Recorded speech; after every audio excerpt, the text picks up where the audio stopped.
Smrithi Adinarayanan from Anaadi Foundation. Smrithi Adinarayanan Mahodaya, Anaadi Foundation इति संस्थाया सह संस्थापिका अस्ति। इयं संस्था सामाजिकी संस्था वर्तते, यया भारतीय सिद्धांत अनुसार कार्यक्रम आयोज्यन्ते। अनादि फाउंडेशन मध्ये जयमाना कार्यक्रम इतिहास आधारिता, विशेषतः महाभारत आधारिता सन्ति। स्मृति महोदया एडटेक तथा संज्ञानात्मक विज्ञानस्य शोधकर्त्री आसीत्। एषः कंप्यूटर साइंस एंड इंजीनियरिंग अध्यापयति स्म। Now I invite Srimati Smriti on the stage.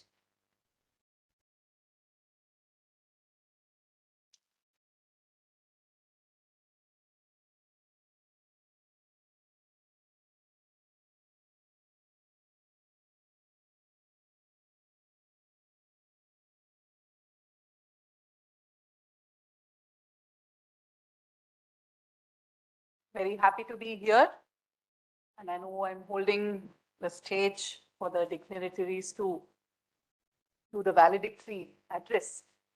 But nevertheless, in the past 2.5 days or 1.5 days, mostly only your eardrums and optical nerves have been doing some yoga. I thought that why not do some practical thing just for a few minutes before we begin the session.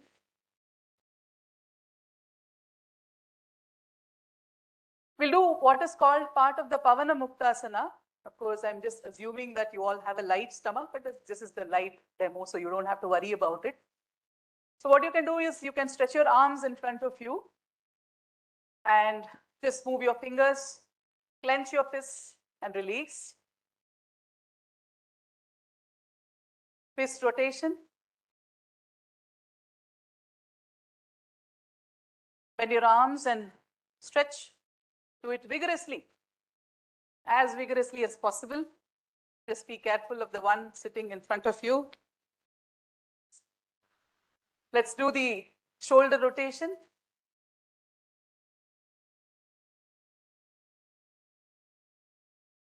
The other way around.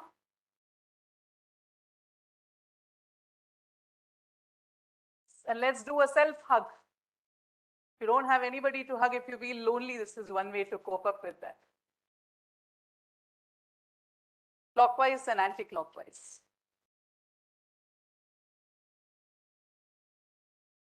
I've changed shape, so I can't do a self-hug. Let's do a gentle neck rotation. Neck rotation, you have to be very careful. Let's do a gentle neck rotation.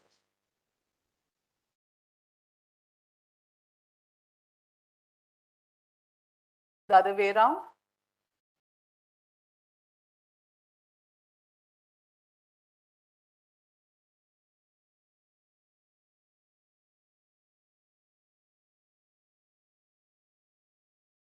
Let's do one simple pranayama practice, which is called the Ujjayi pranayama. The Ujjayi pranayama is done by producing a hissing sound on the throat. We did it in the workshop. So one way to look at the Ujjayi pranayama is you open your mouth and produce the ha sound. So the same sound you produce with your mouth closed, okay? From the throat. We're just going to do it 5 times. It is a very elaborate, systematic, it's a powerful practice. This is just to set the lighter tone for the event. So what we'll do is you can close your eyes, sit in a relaxed position. And as I count 1 to 4, you can inhale. And as I count 6 to 1, you can exhale. And when you exhale, you can do the Ujjayi. Okay? 1, 2, 3, 4, 6, 5, 4, 3, 2, 1. 1, 2, 3, 4, 6, 5, 4, 3, 2, 1. 1, 2, 3, 4, 6, 5, 4, 3, 2, 1. 1, 2, 3, 4, 6, 5, 4, 3, 2, 1. Relax. Just imagine a candle in front of you and just blow out the candle.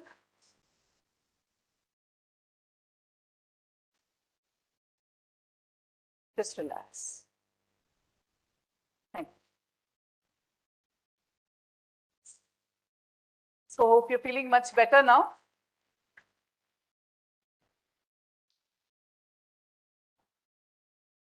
So this is a cliched definition of well-being. You can pick it up from anywhere.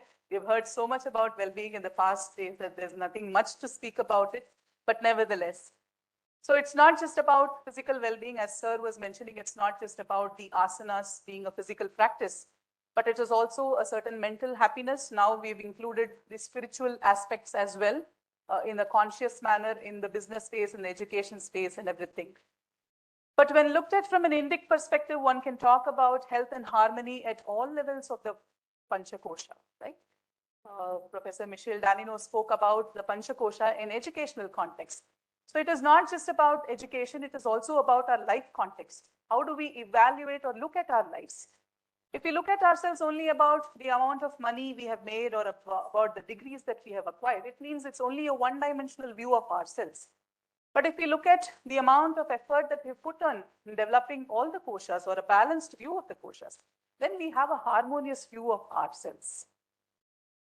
There are different ways to define the koshas. The Taittiriya Upanishad has detailed views on the Panchakosha, but nevertheless I've picked the definition from the Tattva Bodha, which is a Prakarana Grantha of Vedanta or Advaita Vedanta. So the Annamaya Kosha is to do with the physical aspect. So Anna Rasainaiva Bhutva, Anna Rasainaiva Vriddhim Prapya, Anna Rupa Prithivyam Yad Viliyate, Tad Annamaya Koshaha. So whatever grows and nourishes because of food is there because of food and goes back to the earth, which is of the nature of food or matter, that is called Annamaya Kosha. So you need to pay attention to your food and the activities that you engage in, Ahara and Achara, in order to keep the Annamaya Kosha healthy. Pranamaya Kosha, when you see, it is the Pancha Prana plus the Karmendriya. So when we say neural signals, they flow from the brain and then they help you to actionate in this world. So you speak, you move your arms, you move your feet. There is excretion and reproduction. These are the karmendriya or the faculties of these action, and they are powered by the prana, apana, vyana, samana, anudana, and of course there are other pranas as well. So the prana moves throughout the body, helping you to actionate in this world. And one of the ways by which the prana depletes, of course, there are multiple things. One is, of course, if we overload our stomach, then also the prana depletes. But nevertheless, rumination is one cause of the prana depleting. Throughout the day, we keep playing things in our mind like a tape recorder, thinking about the same thing. Somebody told something to you. We have the whole day to think about how all you're going to counter that person next time you meet them. It's like you play the dialogues. I'm going to say this, I'm going to say this. How can this person say this to me? So this rumination happens throughout the day, and this depletes. One of the reasons why the prana gets depleted and we feel very tired at the end of the day is because of the depletion of prana. So pranayama, of course, enhances the pranamaya kosha, and spending some time in nature, this enhances the pranamaya kosha. Manascha jnanendriya panchakam militva yo bhavati sa manomaya koshaha. So when we talk about the component of the system, which includes the mind plus the jnanendriya, jnanendriya are the senses, auditory sense, olfactory sense, the tactile senses, gustatory senses, and the visual senses. So this combined with the mind constitutes the manomaya kosha. And how do these senses function? So you're all looking at me, but if the mind doesn't participate, or you're looking at the slides, if your mind doesn't participate, your optic nerves, everything is working, but nothing gets recorded within you. So it means the participation of the mind becomes a very key process here, and it's filled with some, thoughts and emotions. Sankalpa vikalpatpakam manaha. So sometimes it is determinate, sometimes it is indeterminate. It flows in the ways it wants to. And one of the important ways of keeping the manomaya kosha very healthy is to have a happy environment around us. Have good satsanga, good people around us who can keep us in a positive mood.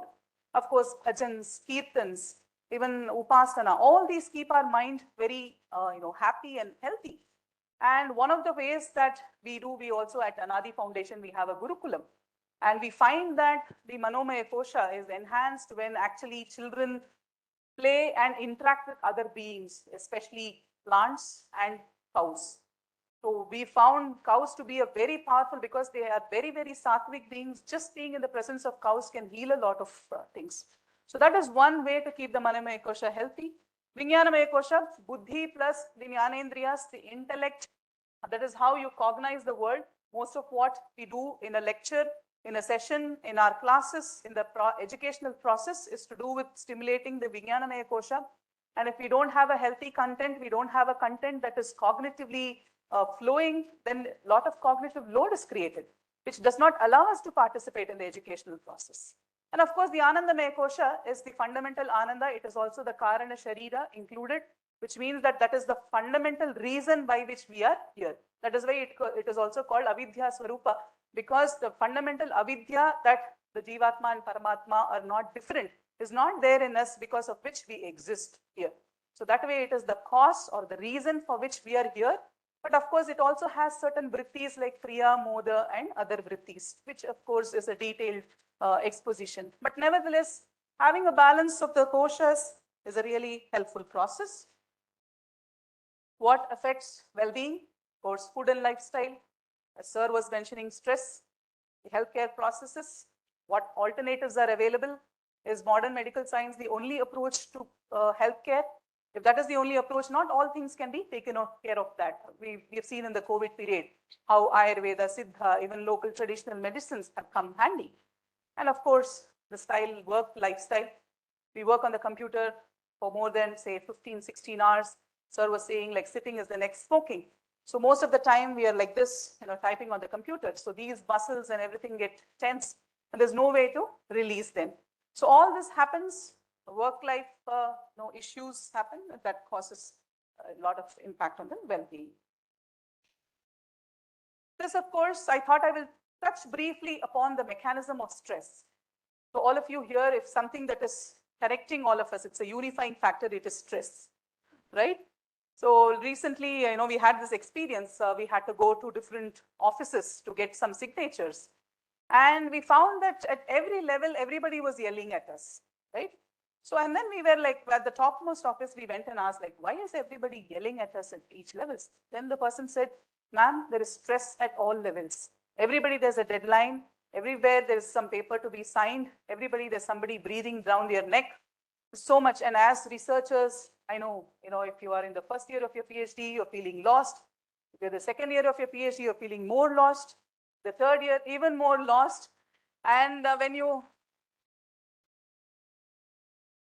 and at the end of the degree, all the feeling that you get is, what did I really do to get this degree, right? And there are enough people to reinforce that and remind you of that. I don't need to say that. So this basically the sympathetic and the parasympathetic nervous system are in play. So when you see an object running, say for example, there's a dog running towards you, the sympathetic nervous system kicks in, right? There are three responses: fight, flight, or freeze. So if you are an athlete, you can take the flight response. If you are Bahubali, you can take the fight response. Or if you're like me, you just have to take the freeze response. There's no other respite from that, right? But then what happens is that there is a lot of adrenaline rush that happens. So many of you who are researchers or preparing for your Viva the next day, you would be burning the midnight oil. But the next day still you are fully participative in the presentation because there is an adrenaline rush which ensures that your pupils are dilated, your heartbeat is at work and all that, so that you don't doze off during your own presentation, right? So it means that the adrenaline rush is there, and once the dog just goes away, the parasympathetic nervous system kicks in and then your system is restored to its calm state. But what happens with chronic stress is because the stress is in the head now. The boss is sitting in the head. The advisor is sitting in the head. The mother-in-law is sitting in the head. So it's no more that physical threat that is coming from outside, but something from inside which is going on playing, which causes many of these systems to pain, right? Your heartbeat goes up, your pupils dilate, your palms sweat, and you have many more reactions. In fact, you have to conserve a lot of glucose, so the digestive system gets affected. Also, you would have seen many people binge eating when they are stressed out. They go to the ice cream parlor, eat a lot of ice cream chocolates just to cope up for the lost glucose that they have, right? So what happens is that when the parasympathetic system does not kick in, then what you call the hypothalamus pituitary axis has to kick in, and there's a lot of cortisol that is released in the bloodstream. So people who get tested for autoimmune disorders, typically they get their cortisol levels tested. And this can become very, very harmful for the system because the immune system goes haywire at this stage. So this is how it works. You have the hypothalamus, the pituitary axis, which kicks in when the parasympathetic system is not able to cope up with the stress. Then the release of cortisol, it travels to the bloodstream and it impacts the immune system. That is why we get many people, many women especially, they are prone to problems like rheumatoid arthritis, right? That is clearly a lifestyle issue and also related to stress. And there is also a lot of weight gain. All of a sudden, you would see people with puffy eyes. Suddenly, they've gained weight. This thyroid hormone is going haywire. Many of these issues crop up because of this problem of stress, and that's a very, very prevalent thing amongst youngsters, even children. When you go to kindergarten children, or probably primary school children, somebody would just say, I am stressed out, because neither the content nor the pedagogy nor the educational ecosystem is able to keep them calm. In fact, what we've seen at our own Gurukulam, we have 30 children at the Gurukulam, and about 40% of their time, especially the age group of 8 to 10, is spent on the trees, right? They just play in the ashram, they just climb on the trees. We have seen that a very huge difference in the level of stress that they go through once they transition from the regular school to the Gurukulam process. We've seen that this entire system calms down, they start paying more attention. You also have a yoga nidra routine in the afternoon because they wake up late in order to cope up with the day's schedule. So a lot of indic ways are there. I'll just close with this slide. Probably the Yoga Sutra has enough and more insights on what kind of impurities the mind goes through. It talks about the antaraya and also talks about the accompanying aspects of it. Vyadhisthana samshaya avirati bhranti darshana alabdha bhumikat avastithatvani chitta vikshepaha antarayaha. So you have so many of these issues described as the impediments for you to experience a calm state of mind. So what happens is when Maharishi Patanjali says yogas chitta vritti nirodha tadadashtu swarupe vasthanam vritti sarupya nitaratra, he says that the kleshas, impurities have to be removed, and the one should experience the state of mind where the ripples of the mind are not going on. If I ask you to close your eyes for 5 minutes, it will only be a big list of to-dos. I know like all busy people are occupying the first rows. For them to attend a lecture for say 15-20 minutes, it's like I'm sure there are hundreds of pop-up lists that are popping up in their mind, to-do lists, right? Because it's like there's so much more to do than just sitting in one place. So this is what happens in the meditative process. Unless and until some things are cleared of the mind, it's very difficult to calm the mind and get an experience of yoga. So Maharishi Patanjali says that Kriya Yoga is a way to weaken the kleshas. Avidya, smita, raga, dvesha, abhinivesha. Avidya is ignorance, raga, dvesha is pain and reward pathways, which you can talk about it in modern science, or you can talk about it in terms of the preferences, likes, and in modern social media terms, unlikes for that matter, or dislikes, right? And abhinivesha is the fear of death. So in fact, I was talking to a neuroscientist, and she was mentioning she did some very, very fundamental research on addiction.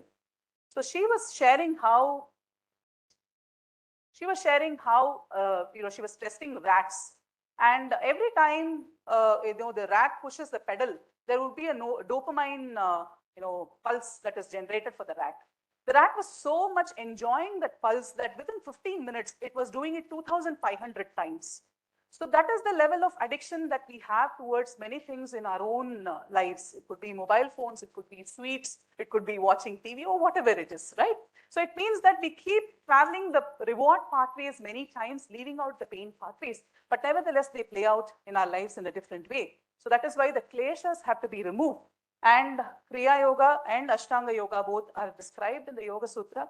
And he talks about 9 principles. Ekatattva abhyasaha and Maitri Karuna Mudito Pekshanam Sukadukta Punya Punya Vishayanam Bhavanatas Chitta Prasadanam Prachabdana Vidharanabhyam Va Pranasya. He says focus on the exhalation and retention. We just did one cycle where we did a Vishamavritti Pranayama, 4 counts of inhalation and 6 counts of exhalation. A little bit of extended exhalation actually gives a calming effect on the mind because it kicks in the parasympathetic system and then calms your mind. And focusing on certain sensations, then freeing up the dukkha, Vishokava Jyotishmati, And focusing on a person with vairagya, vitaraga vishayam va chittam. So when we focus on somebody with vairagya or a principle that is based on vairagya, we too imbibe that. And understanding sleep and dream and whatever one chooses. So he says, okay, if these don't work out, you choose your own path for which, through which you can calm your mind. So he clearly identifies that there are impediments for us to experience a calm state of mind, and there are problems with the mind as such because it engages with different things. And once the kleshas have been removed, then the cognitive process also enhances. That is why he talks about various kinds of samadhis in the Yoga Sūtra. He talks about Smrithi Parishuddhau, and how once the labels and everything gets cleared, then Arthamatra Nirbhasa, only the object shines forth in our consciousness. Otherwise, what happens? Because of the kleshas, only the labels and divisions, the moment I see this flower, I'm not able to connect with the flower. I see it as, whatever it is. If I'm a botanist, I would see the, the scientific name of the flower. If I'm a scientist, I would probably see how the leaves are shaped or what the color of the flower is. But the object as such, the object of my meditation does not shine forth in my chitta because of all these impediments. And many, many more ways are given in the Yoga Sutra. I would definitely recommend all of you to have one thing, of course, is to enroll yourself in a practical yoga session. Spend every time, as sir was mentioning, 5 minutes, 10 minutes, 15 minutes, whatever you get, practice yoga. And beautifully mentioned in the Puranas that the way to remove the impurities of the body is through tapas, of the mind is through the dhyana, and of the vak is through japa.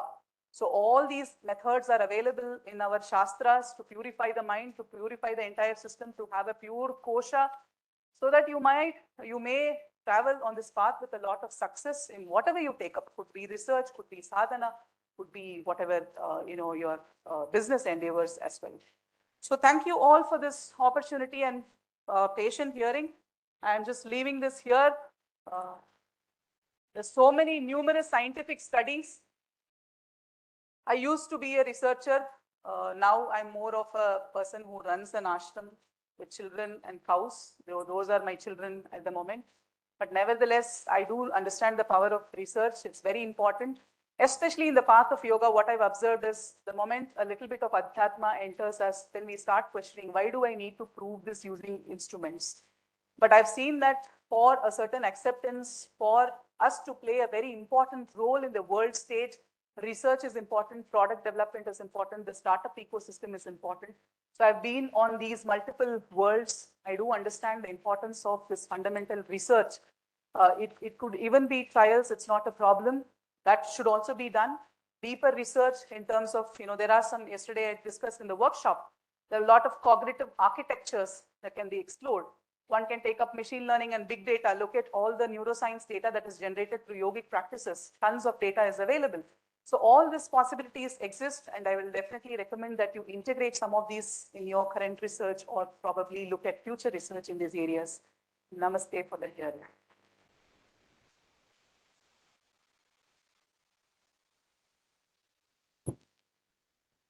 Thank you, Smriti ji. Now we would